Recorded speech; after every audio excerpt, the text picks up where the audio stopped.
Right by Councilwoman Danny McCray, 2nd District Member of the Committee, Council Vice President Sharon Green Middleton, 6th District Member of the Committee, Councilwoman Odette Ramos, 14th District to my left, Councilman Robert Stokes, 12th District Member of the Committee, Councilman Isaac Gitzi Schleifer, 5th District Member of the Committee.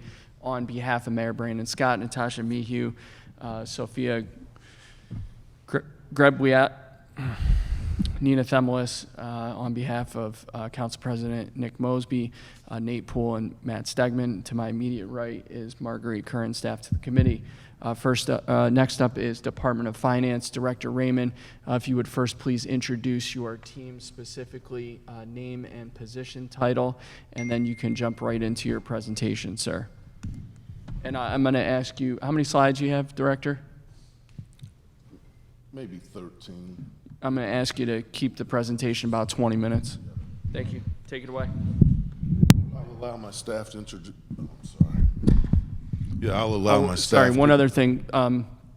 Folks that are here from staff, you're welcome to take your mask off when you're speaking. And yep, that's it. And please be sure to speak into the microphone clearly. You want to keep your mouth about 3-4 inches away from it. Thank you.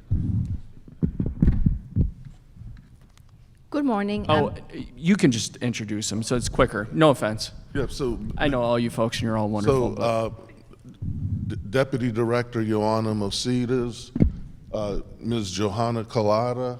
And the unit they're with. Oh, Ms. Collada is with Fiscal Integrity Unit. Ms. Sean K. Stanley, Risk Management. Keisha Brown, Procurement. Bill Clinton, Project Management. Not the president. Not the other Bill Clinton.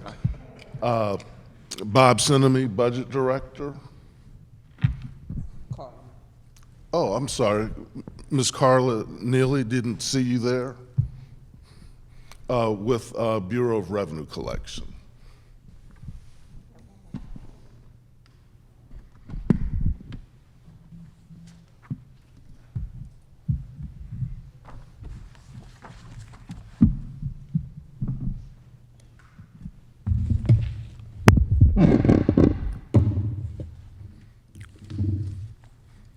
It will begin the presentation, and I'm Henry Raymond, Director of Finance. So good morning, Chairman Costello, honorable members of the committee. We'll begin with the Department of Finance mission statement. Our mission is to provide excellent customer service to our citizens, to provide a full range of services to the city agencies, collect and invest all monies due to the city, appropriately manage the city's debt, and develop and execute sound fiscal policies and practices. The next slide is our organizational chart. The Department of Finance has 6 bureaus, 3 offices, which total 13 services. Our overall funding level is $41.2 million, which is approximately 3% increase over the current fiscal year. So the year-to-year increase is relatively flat. We will be able to maintain current level of service. And for the Department of Finance, for fiscal 23, the position request is for 291 positions. Now we'll go through briefly the various services. So for the Finance Department, all services support one of the mayor's pillars, responsible stewardship of city resources. So as I indicated earlier, Ms. Carla Neely has responsibility for the Bureau of Revenue Collection, which is service number 148. For all services in the Finance Department, we will maintain current level of service. The recommended budget for revenue collection is $12 million, and will support 128 positions. One thing of note is there has been a 2-position increase to support the lien abatement program with the Department of Housing and Community Development.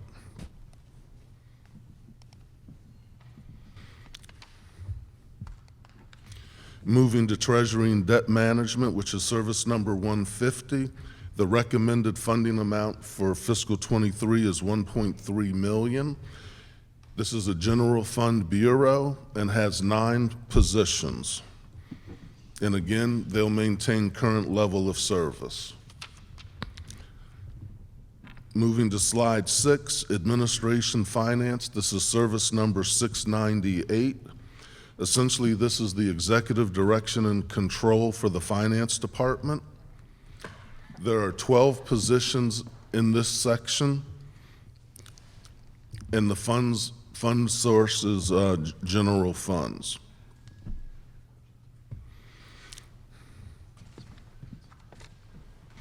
Moving to Procurement, Service 699. This unit has 31 positions, and this is under the direction of Ms. Keisha Brown. And essentially, procurement handles all of the procurement for the city for the purchase of commodities, goods, and services. And they do approximately $500 million worth of procurement on an annual basis. To note, this bureau is increasing 2 positions, federally funded positions, to support the American Rescue Plan Act. Because there will be a lot of procurement with these federal dollars, we added 2 buyer positions to support the transactions that will be flowing from the agencies to the procurement unit.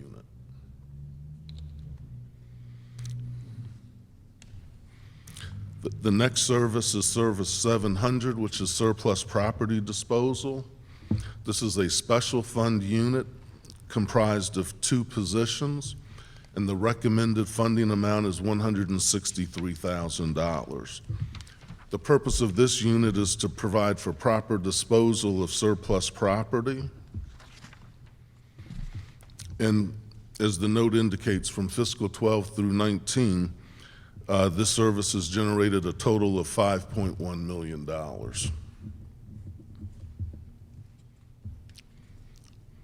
And any funds in excess of what's required to support the cost of the budget flows directly to the general fund. The next item is printing services, Service 701.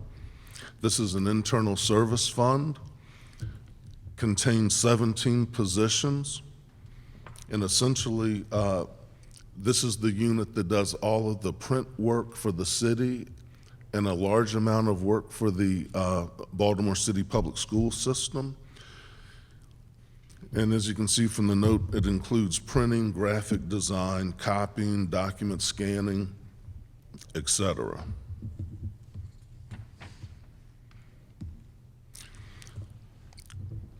The next unit is Accounts Payable, which is Service 702. This is a general fund unit comprised of 10 positions, and the funding request for fiscal '23 is approximately $1.1 million. Essentially, this unit is responsible for paying all city invoices, and we average about 10,400 invoices a month.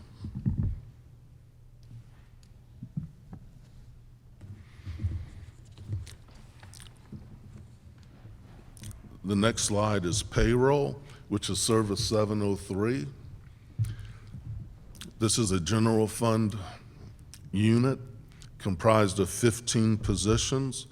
The fiscal '23 funding request is $3.6 million. And essentially, the payroll unit processes payroll on a weekly basis, bi-weekly basis for weekly workers, bi-weekly workers, as well as hundreds or thousands of students related doing work for MOAD.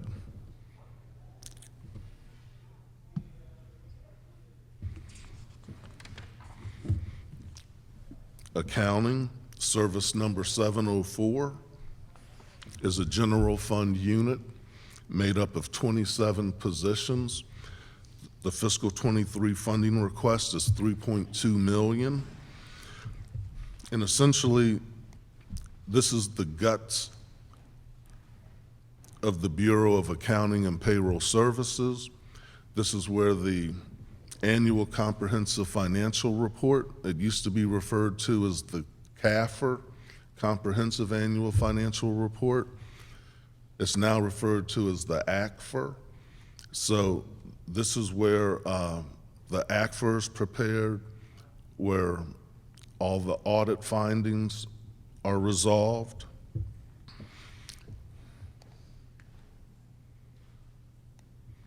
And I guess the keynote is, I'm sure we'll be discussing this later, but moving to Workday to replace our present accounting system, which is City Dynamics.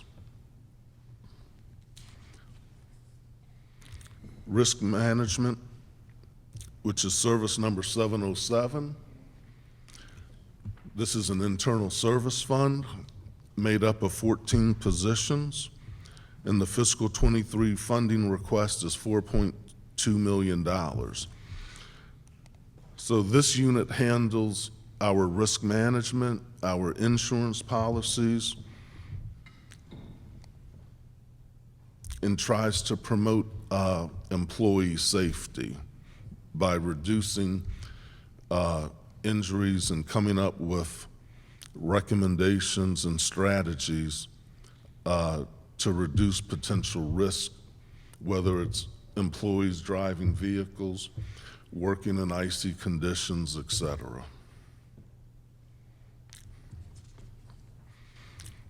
Next is the operating budget, and I know there was a separate presentation on this. It's service number 708, general fund unit made up of 19 positions, and the responsibility is to prepare, execute, and oversee the annual operating budget for the city.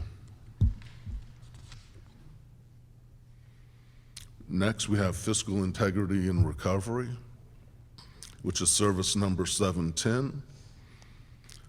It's a general fund unit made up of 6 positions. The 23 funding request is $1.2 million. This unit ensures that any credits issued are appropriate. If credits are not appropriate, to take the appropriate steps to remove or eliminate those credits. And this unit has done a lot to bring in additional revenue to the city. They more than pay for themselves in terms of the cash recovery from the items that they find, whether it's appeals or credits that should not have been issued, or correction of credits, et cetera. And finally, finance project management, service number 711. This is a general fund unit, contains 1 position. The funding request is $1.4 million, and that's not for the salary of that 1 position. Essentially, that funding provides the contractual support to maintain a number of our business systems in the city.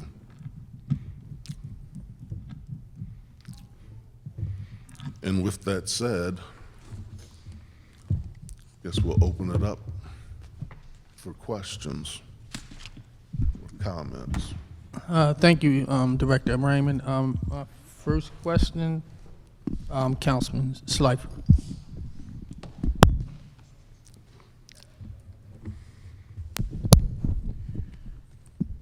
Good morning. Thank you, Director, for all your work in your last budget hearing. We thank you for all your years of service and everything you've done for the city, all your contributions. I don't actually have any questions. I just want to thank you and your team for your level of professionalism. And I know I probably, along with my colleagues, drive some of them crazy, like Ms. Neely. with a bunch of requests from constituents, but your staff is always extremely responsive, extremely professional. And we don't always like the answer, but at least we always ultimately get an answer. And for that, I appreciate that, and I'm sure many of my colleagues do as well. So thank you. Thank you very Councilman. much for your remarks. I just have one question, but again, you have a great team, but I actually told Mr. Raymond before he leave, and he gonna laugh.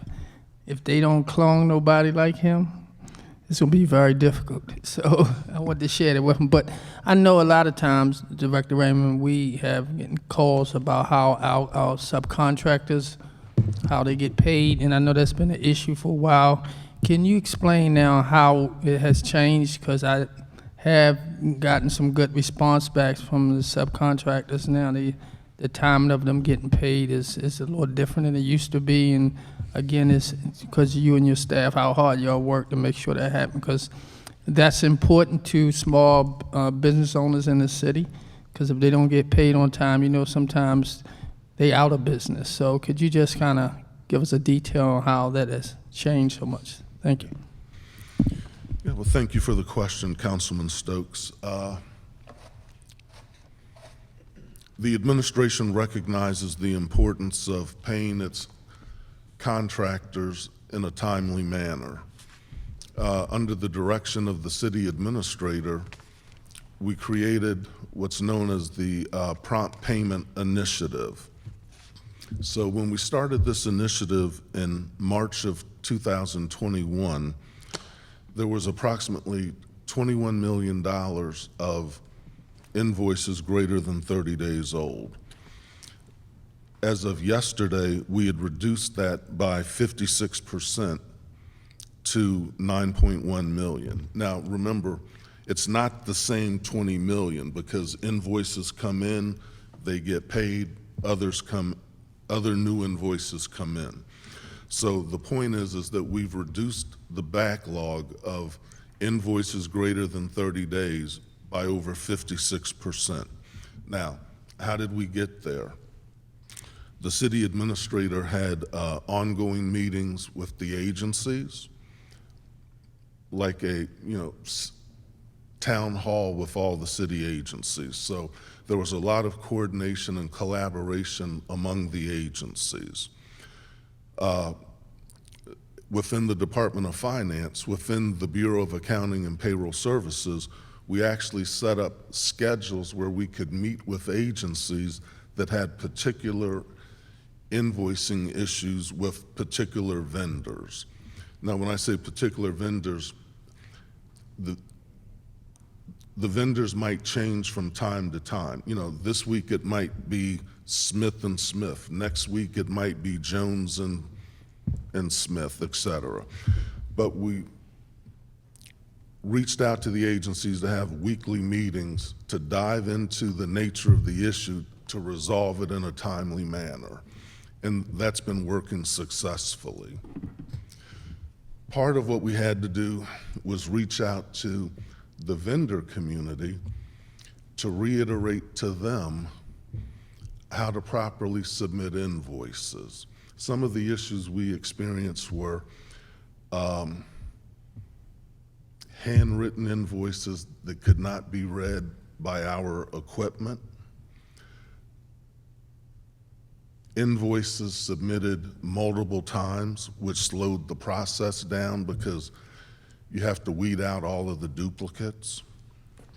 So working with the agencies, working with the vendors, we've made tremendous progress. And we'll make more progress once we implement the financial modules of Workday. Because right now, we have a standalone accounting system, which is City Dynamics, a standalone procurement system, which is City Buy. That requires a lot of interfaces. With Workday, everything will be in one system. Once you make a change in Workday, it flows through the entire system. That's not the present case. So we're really excited about implementing Workday and the positive impact it will have on, excuse me, the positive impact it'll have on invoice payments. Can you, I guess, explain where it is with Workday? Because what you're saying, if you combine them, then the process is a lot more cleaner. Can you tell us where that is right now? So, phase 1 of Workday was implemented December of 20. Phase 1 was essentially payroll and human capital management, the components that the Department of Human Resources needs. You know, the employee database of who are the employees, what is their socials, addresses, all of that. So phase 1 went live in December of 20. It's stable and it's working as it should. So we're talking about the payroll system. Phase 2 are the financial work streams. We're replacing all of the city's business systems. For example, the budget system, the procurement system, the accounting system, inventory management system, fixed assets. Altogether, there's 11 work streams. That work began back in 2020. We will be going live with Workday Financials Phase 2 this August. And there's a third phase for Workday, which includes some Department of Human Resource modules for recruitment and for performance management. But the meat and the guts of Workday will go live this August, which is, again, the financial components, general ledger, accounting, budget, procurement, fixed assets, et cetera. And I have to make a correction. We'll begin the planning for budget. Budget is phase 3. So we'll have the present budget system one more cycle. Well, thank you. That sounds great. I'm sure a lot of small business like to hear that great news. Councilwoman Odette Ramos. Oh, actually, Do you have an order? That's totally good. no, we'll go Ramos and then VP. That'll go to the letter. Sure.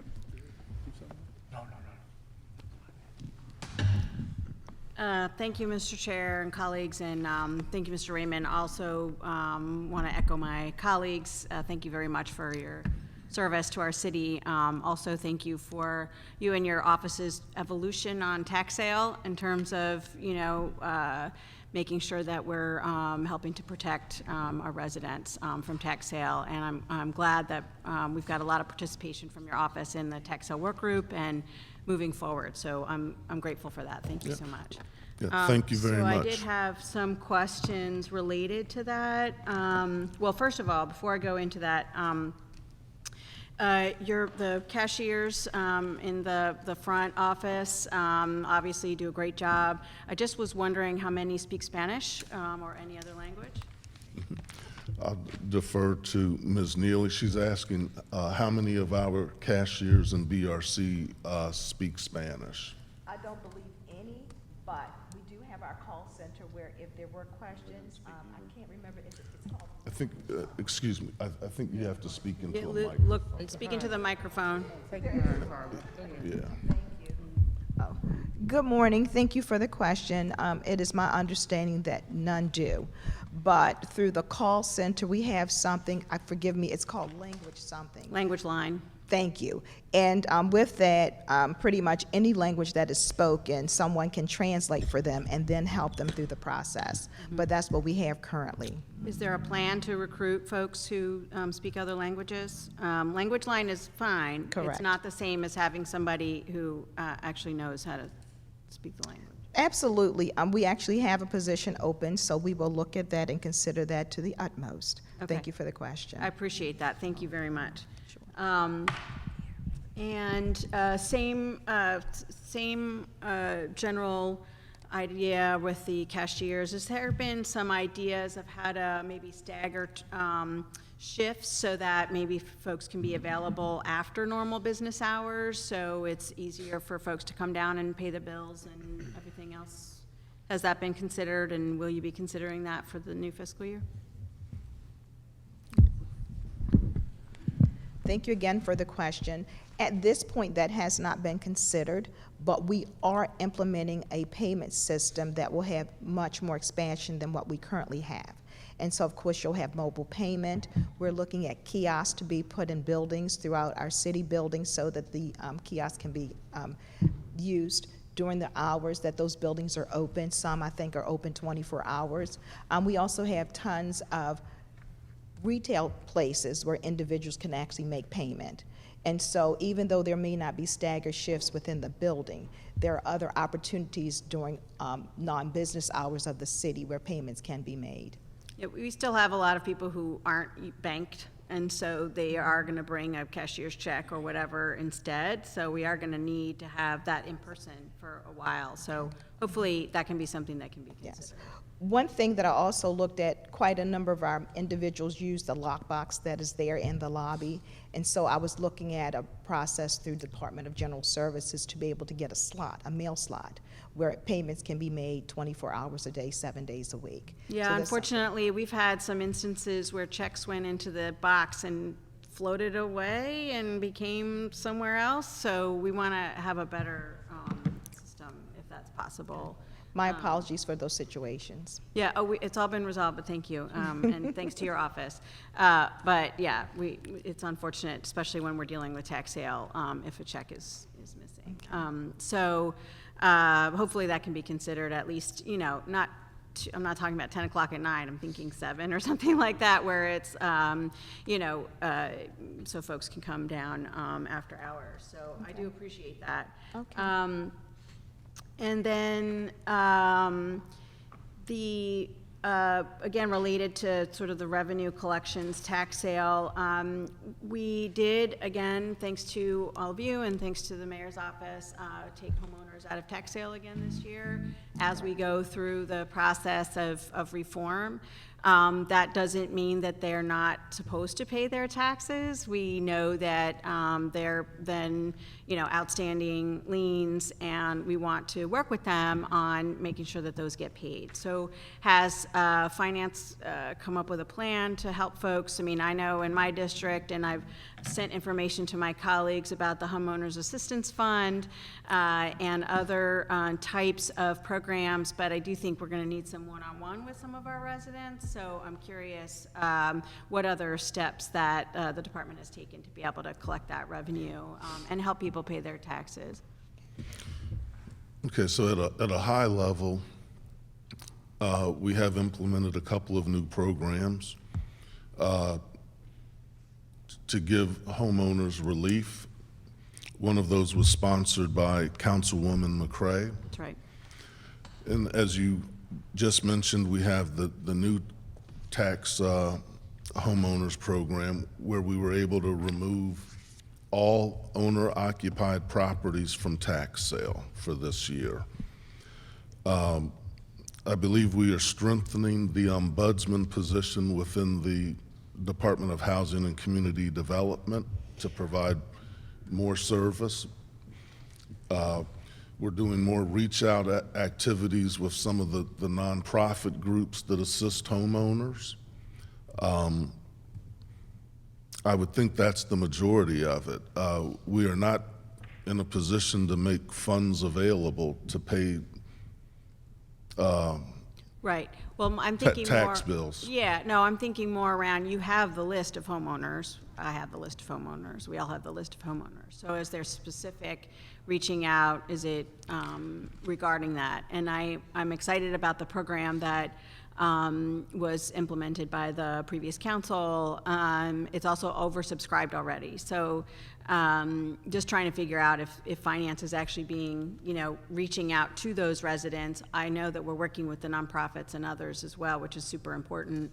But a touch from you all, whether it's a notice in the water bill or something, to be able to make sure that people know about those resources. Do you have anything to add? Thank you again. What we've done is when the new tax bills go out this June, July, there will be the notice with all of those type of programs in each one of those bills, as well as even more signage in the lobby. We did have some signage, but not enough. At the retail cash stations, we believe that that's another opportunity for us to actually have posters and information there in the Baltimore City locations. And there was, as each one of the tax bills and the water bills go out, there's an opportunity for us to actually add inserts. And so they'll be colorful, so they stand out, and it would make you want to read them. Right, okay, great. So I didn't realize that in the next tax bill, then you are putting in those resources. Correct. I'm And hopeful we'll have reform by next tax sale. That's my personal goal. So, we can go from there. But yeah, we want to make sure to help folks. So thanks for that. Thank you, Mr. Chair. That's it for me for now. I've got more questions. Thank you, Council Vice President Middleton. Thank you, Mr. Chair, and my sentiments as well. Thank you, Mr. Raymond, for your, you and your staff, your continued efforts. Your department is one of, if not the most important department in the city, and I sit here and see that you have a majority staff of women. Thank you for that. Two questions. So one, does we have the,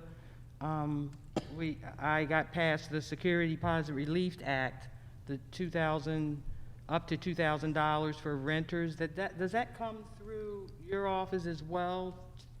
The CAP centers are basically working on that. Does part of that come? I don't think so. Okay. So that's basically through another source, I guess. Housing directly works with Yes, I believe HCD. family. Okay. So my second question, I know that the Baltimore City Public School System and their printing is through, all of their printing is through your office. And one of my pushes is the importance of financial literacy in the school system. And the Baltimore City Public School System really is not comparable to some of the surrounding counties that actually have courses or clubs or some kind of apprenticeship that's connected to, their county agency. I don't know if you, I'm sure you hire youth workers, but have you considered taking another step and offering some kind of partnership or connection with the school system, whether it's in the field of printing, since you have that office there, or some kind of long-term connect that could help our young people understand the importance of having a bank savings account before you leave high school. And things like that are not happening, and your office is a strong connect. So I guess just ideas of thinking outside the box, of really trying to help and partner with our youth. Any comments on? Yeah, if you have any specific ideas, we'll be happy to take it under advisement, and we can coordinate with MOED. Okay, okay. Because they do the recruitment of the youth. Gotcha. So let me expand on that just for a moment. So if we were to find some individuals, it would be MOED that pretty much did the recruitment to provide the individuals to the finance department. Okay, sounds like you have a staff And, person. Ioana Mositas, deputy, I'd just like to supplement that by noting that You want a little closer? By noting that we are actively working in finance in several bureaus. So we have a risk management program that is working with MOED and the Higher Up program to identify candidates that can supplement staff there and ultimately, hopefully, become full-time city employees. Additionally, our Bureau of Revenue Collections has a strong history of using both youth workers and community aides and working actively to transition them to full-time employment through a career path that begins entry level and then progresses. Awesome. Thank you. Thank you, Mr. Chair. Thank you. Director, want to thank you for not only the timely but the comprehensive response to the letter that I sent you. You seem to be the only agency so far, as best I can tell, that took what we asked very seriously and responded as comprehensively as you did. I just want to step through these items one by one to make sure everyone's on the same page. The first item was budget projections, highway user revenue, and traffic camera revenue background data. This was a data request made by Councilwoman Porter on April 25th, and as I understand it, you provided these documents on May 19th. Councilwoman Porter is not here. Actually, can you go out she's out there, and go grab her real quick, make sure she's good. But I think that one's taken care of. Second is funding for initiatives in the 8th Council District. I know Councilman Burnett wanted to be here. He had more important places to be. He had a baby yesterday. I say that jokingly. I have his questions. He did have very much more important places to be. And that included payment to the Forest Park Senior Center in the amount of $50,000 to repair a roof, as well as a transfer of $125,000 to BDC in order to facilitate additional FIG or facade improvement grants in Irvington. So it sounds like both those items are completed. Is that correct? I know Councilman Burnett's chief of staff's back there, so she's hearing this, so thank you. Funding for the Greater Mondawmin Coordinating Council, I believe that was in the amount of approximately $191,000. And you committed that will be completed by Friday, June 3rd, and we're still on. No, I take that back. You can't do that. Yeah, I can. You can. Yeah, no, it's good news though. Says a retiring man. No, Yes. No, just joking a little bit. We actually sent the EFT on May the 12th, and I can give you a copy of the confirmation. Excellent. Can we confirm receipt that they're in receipt of those funds? Yeah, we'll do. All right. Let Excellent. me.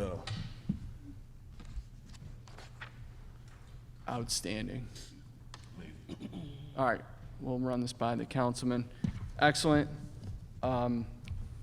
Funding for master planning and pre-development work for Pimlico redevelopment plan and commercial corridor along Park Heights Avenue between Northern Parkway and Belvedere Avenue in the amount of $200,000. That has been completed, as I understand it, and we confirmed that earlier with Bob and Colin Tarbert at BDC. Study of competitiveness of AFSCME, CUB, and MAPS municipal positions. That was a request from Councilman Conway on April 25th, and that was provided on May 19th. Councilman, you're in receipt and you're good? Excellent, excellent.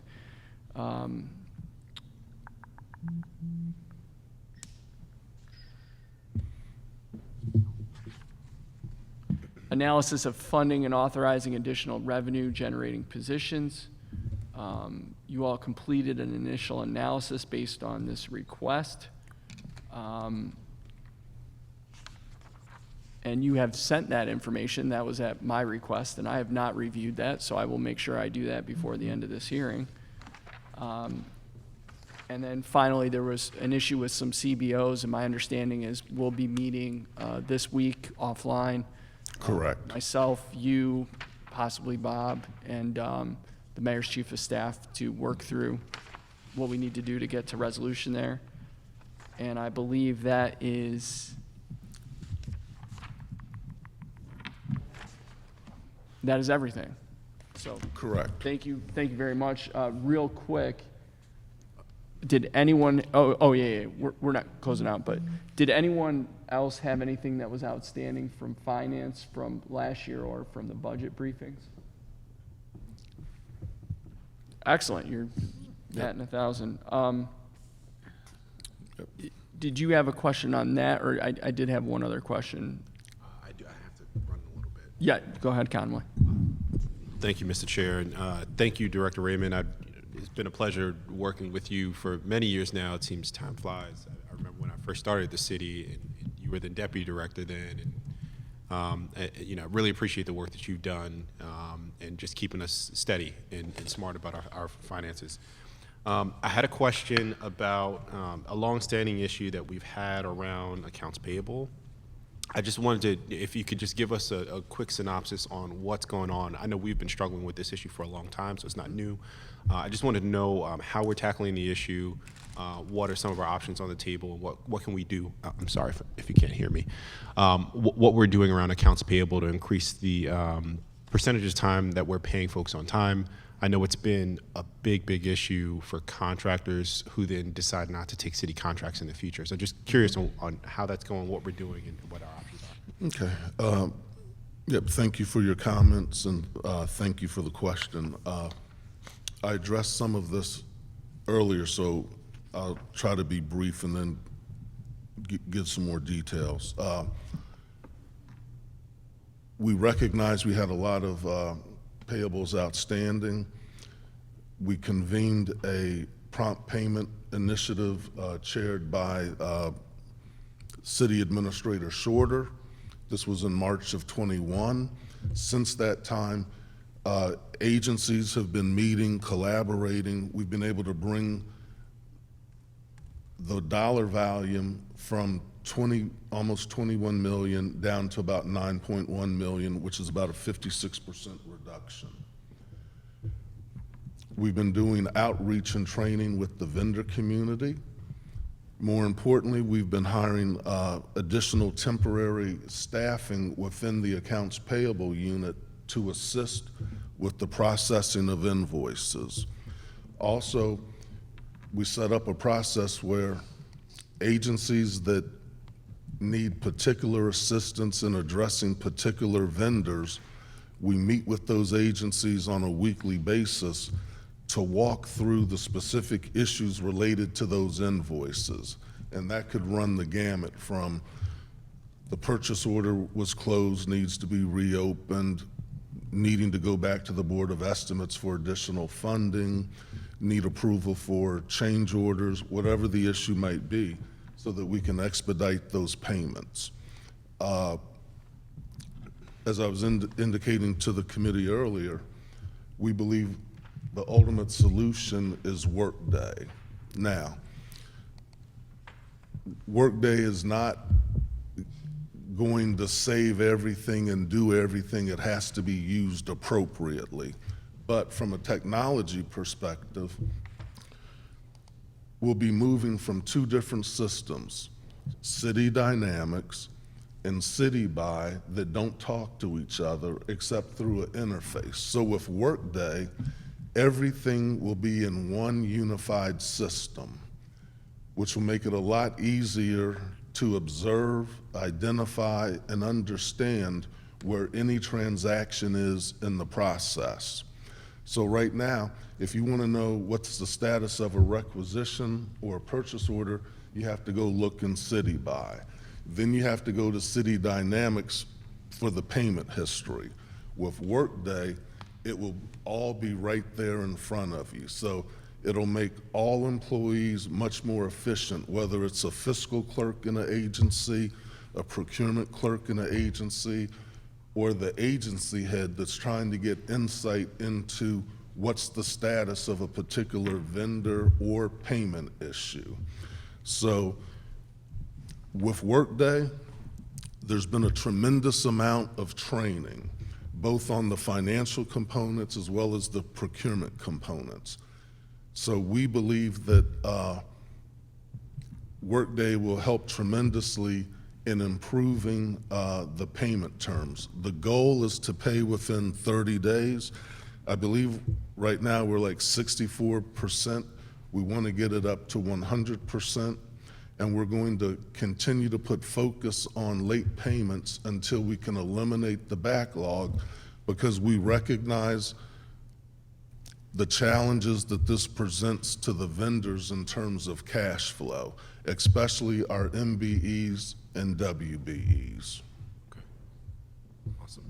Thank you. I appreciate, clearly you guys have been working really hard on this, and I know it's not an easy problem to resolve, and so it does take time. And so, you know, as we're looking at the metrics, just always keeping an eye on that and realizing what it means for us, and hopefully continuing to make progress every year. And of course, as you leave, we'll be passing the mantle, and so we want to make sure that that person hits the ground running. So really appreciate you. Thank you again. Yep, thank you. Director, we're just heard from Councilwoman Porter, so she's good as well. So on her request, so thank you. Walk me who's in charge of accounts payable? Karen Tolley, who is out sick today, but Karen Tolley is the bureau chief for BAPS, which includes accounting, accounts payable, and payroll. We are failing grossly in that area.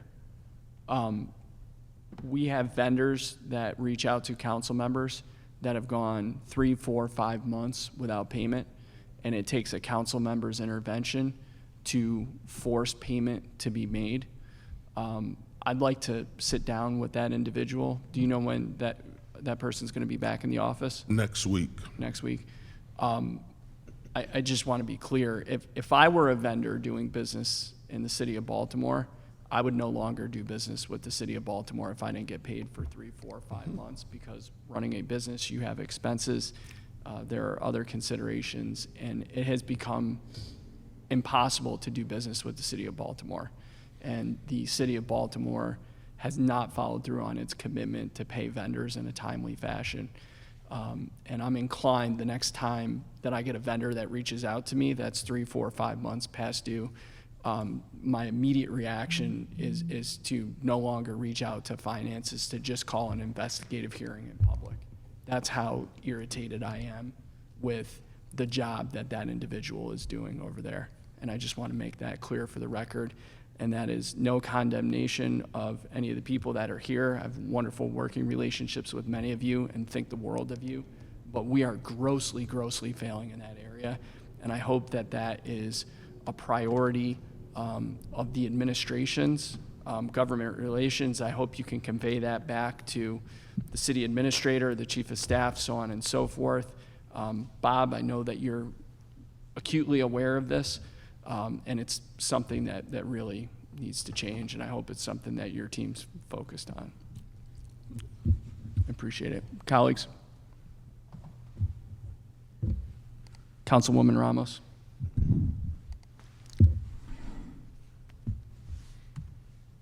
Thank you, Mr. Chair. Mr. Director, I have a couple more questions, and I'm asking some of Councilman Burnett's questions as well. I hope you don't mind, Mr. Chair. The collections for bandit signs. The bandit signs are the illegal signs on medians and on the public right-of-way. The signs are $500 citations. And it's really difficult for us to know if we work with housing to say that, yes, they've collected the signs and they've issued the citations. What we don't know is whether or not those citations have been actually paid. And so I'm kind of wondering, both on the bandit signs and then just collections of citations in general, I know if it's associated with a property, you put a lien on the property, right? But in this case, these signs are associated with an entity, or maybe associated with an entity, so we don't even know if they're getting paid. Do we know anything about, I mean, it's $500 a sign. Is the department going after wages, going after the corporation? You know, what's happening there? I think we'll have to follow up with you on that. Okay. Yeah. Yeah, appreciate it. Because the bandit signs have always been an issue. That's why we put the law into place a few councils ago, and we want to make sure, because a lot of those signs are advertising very predatory practices. So we want to make sure that those are happening. And that, you know, if you can get back to us also with how you're making those collections happen, whether it's going after bank accounts, corporations, that kind of thing, that would be super. Councilwoman, is that a request? Yes. Okay, thank you. Thank you, Mr. Chair. Appreciate that. Yes, that would be a formal request to get that back to us. I appreciate that. Going back to procurement, I saw here that some of the work that's being done is also around training our vendors in terms of how they do invoicing and you know, all of that to try to make some smooth payments. Could you let us know a bit about, you know, how that's going? Do you have any evaluations from those businesses saying that those are doing well? You know, it also goes to the payment issue that all of my colleagues are concerned about. Keisha, would you like to address that? Good morning. Can you be more specific? I have a lot on my head in terms of Workday and what we currently do. Is that in terms of them being trained for submitting invoices, the system? I'm going to find it for you here. Okay. Hold on 1 second. Sorry about that. I should have had it up for you. Okay, so this is for city employees and vendors. So do you know, you know, you're training them, but are you also then getting feedback about how that's going? Historically, we train them, and we currently train today. It's monthly training for internal and external customer, which would be the supplier community. And they have real-time feedback during those sessions. Is it too far? Oh, okay, I'm sorry. And they have real-time feedback in those sessions. And I could get back with you in terms of whether we actually document. But we have anywhere on average of 10 to 20 supplier on those orientations and trainings. And those are monthly? Yes, ma'am. Okay. Yeah, if there's a way to get feedback from those and how that's going, and you know, because then obviously training is part of this issue of the payments. Well, part of it. So that would be super helpful, and that would be another request. Marguerite, thank you. And then, well, those are 2 questions. I don't know if anybody else has questions. I have more. Okay, I'll keep going. Also, let's see, you're transitioning the, from mainframe and other services to Workday. And one of the indicators on Service 711 talks about the percentage of billing systems removed from the mainframe or new systems. Systems transferred off the mainframe, so that you're measuring those to just keep track of how you're moving through the process to get onto Workday. That's correct. Uh-huh. Yeah, and Bill Clinton will address the question. Yeah, some of those are from Workday, but some of them are just are not going to Workday. They're going to a system called Tyler Munis, by Tyler Technologies. For instance, parking license, business licenses that handle things like Personal property property tax. That system now handles personal property tax, hotel tax, but the parking licenses, late night licenses, those are the things that are going over. So not all are going to Workday. They're going to this Tyler Munis system. Okay, got it. So there are some things, still some services that are not going to be on Workday, but they're off the mainframe. Correct. So that they're, you know, because obviously this issue of how payments can be easily made Right. has been an issue. And those payments through Tyler Munis are made online through the Right. city website. Okay. And then how's it going in terms of, we had, there's 2, again, back to tax sale, 2 things that came up. One is the bill that we passed last year to make sure that we're allowing for installment payments on the front end. And my understanding is that's still a go for January 2023. That's correct.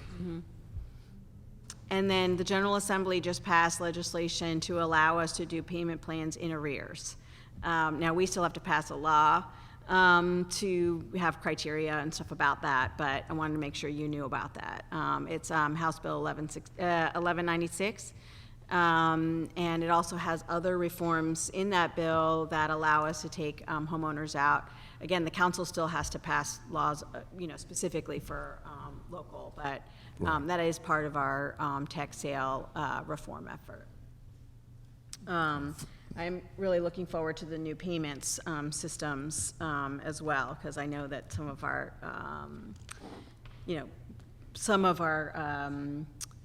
residents have had issues with it so far. So I'm looking at some of Councilman Burnett's questions, if you don't mind. There's still some concern that he is expressing here about Workday payroll. I understood that all of those questions and back pay had been taken care of. Are you still getting concerns about Workday and folks not being paid? I would say no. With that said, with every payroll run, there could be an issue of perhaps someone didn't receive overtime pay. And the question would be, did they properly record it on the timesheet? Did the supervisor approve it or deny it? So I would call those one-offs. We are not having system-wide issues any longer. The payroll system is stable. Okay, and if we're hearing from employees that are still having problems, we could direct them to you directly? Yes, to direct them to me. Okay. Great. And then under the risk management, Mr. Chair, I'm asking Councilman Burnett's questions. Sounds good to me.